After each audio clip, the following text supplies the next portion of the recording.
juga akan menjelaskan materi SKI tentang periodisasi Daulah Abbasiyah. Kenalkan nama-nama kami. Saya Alicia, Saya Aurelia. saya Safa, saya Salma.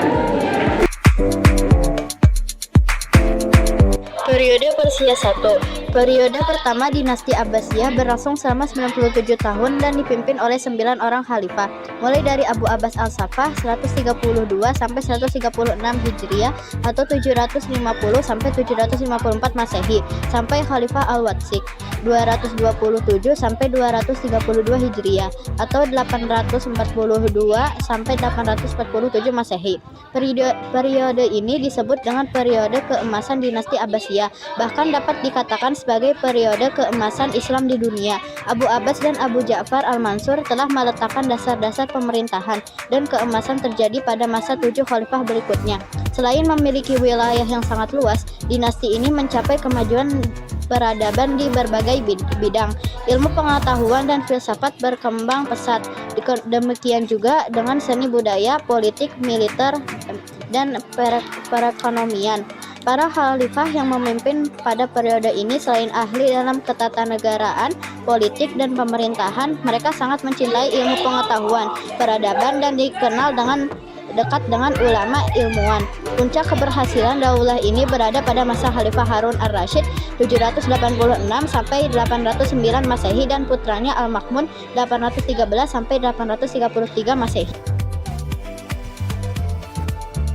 Periode Turki 1. Periode ini berlangsung selama 99 tahun dan dipimpin oleh 13 khalifah. Periode ini bisa dikatakan sebagai awal melemahnya dinasti Abbasiyah.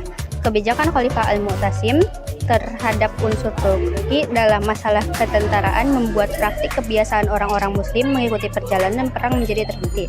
Pasukan tentara terdiri dari prajurit-prajurit Turki yang profesional. Banyak pula di antara orang-orang Turki yang diberi jabatan gubernur dan panglima perang. Akibatnya, tentara menjadi sangat dominan dan banyak memberikan pengaruh kepada khalifah. Khalifah Al-Mu'tasim dan khalifah sesudahnya yaitu Al-Watsiq mampu mengendalikan mereka. Akan tetapi, Khalifah Al-Mutawakkil yang merupakan khalifah awal periode ini merupakan khalifah yang lemah. Pada masanya, orang-orang Turki dapat merebut kekuasaan dengan cepat setelah Al-Mutawakkil wafat. Merekalah yang memilih dan mengangkat khalifah sesuai kehendak mereka. Dengan demikian, kekuasaan tidak lagi ada di tangan Khalifah Bani Abbas.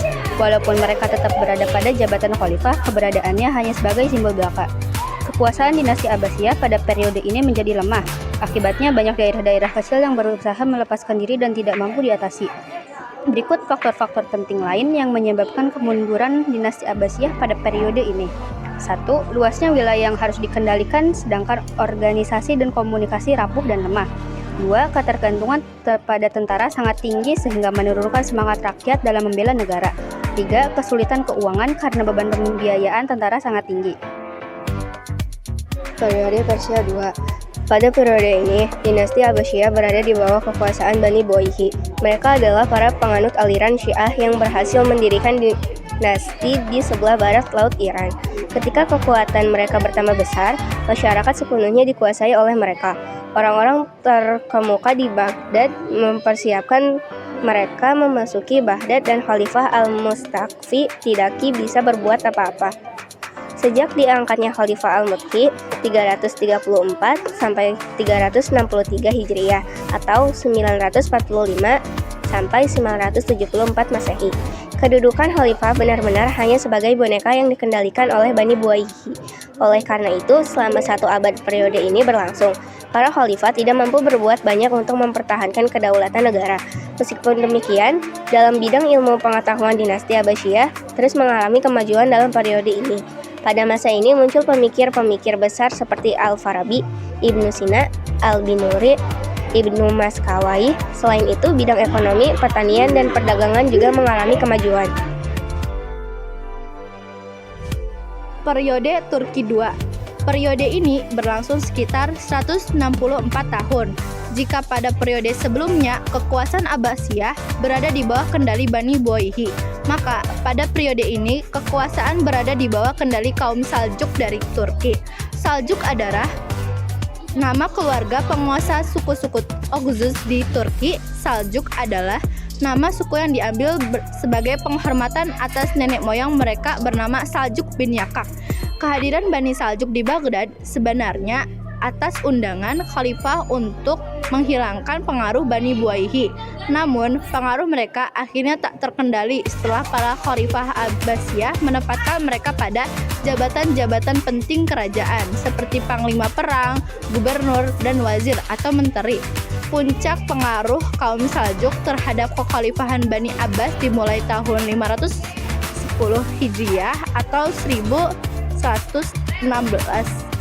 Masehi sampai tahun 656 Hijriah atau 1258 Masehi. Ketika tentara Mongol membumi hanguskan kota Baghdad dan segala isinya yang menandai berakhirnya dinasti Abbasiyah. Periode bebas pengaruh. Pada periode ini, Khalifah Abbasiyah tidak lagi berada di bawah kekuasaan suatu dinasti tertentu. Walaupun banyak sekali dinasti Islam berdiri, ada di antaranya yang cukup besar. Namun yang terbanyak adalah dinasti kecil. Para Khalifah Abbasiyah sudah merdeka dan berkuasa kembali, tetapi hanya di Baghdad dan sekitarnya. Wilayah kekuasaan Khalifah yang sempit ini menunjukkan kelemahan politiknya. Pada masa inilah tentara Mongol dan Tatar menyerang Baghdad. Baghdad dapat direbut dan dihancur luluhkan tanpa perlawanan yang berarti. Kehancuran Baghdad akibat serangan tentara Mongol ini awal babak baru dalam sejarah Islam yang disebut masa pertengahan. Sebagaimana terlihat dalam periodisasi Khalifah Abbasiyah, masa kemunduran dimulai sejak periode kedua. Namun, faktor-faktor penyebab kemunduran itu tidak datang secara tiba-tiba. Benih-benihnya sudah terlihat pada periode pertama. Hanya karena khalifah pada periode ini sangat kuat. Benih-benih itu tidak sempat berkembang. Dalam sejarah kekuasaan Bani Abbas terlihat bahwa apabila khalifah kuat, para materi cenderung berperan sebagai kepala pegawai sipil. Tetapi jika khalifah lemah, mereka akan berkuasa mengatur roda pemerintahan. Di samping kelemahan khalifah, banyak faktor lain yang menyebabkan khalifah Abbasiyah menjadi mundur. Masing-masing faktor tersebut saling berkaitan satu sama lain. Beberapa di antaranya adalah sebagai berikut. 1. Persaingan antar bangsa. 2. Kemerosotan ekonomi. 3. Munculnya aliran-aliran sesat. Dan 4. Fanatisme kesukuan. 5. Ancaman dari luar. 6. Perang salib. Dan yang terakhir, 7. Serangan bangsa Mongol dan jatuhnya Baghdad.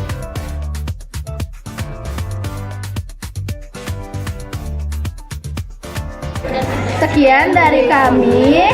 Syukran. Wassalamualaikum warahmatullahi wabarakatuh. Bye-bye.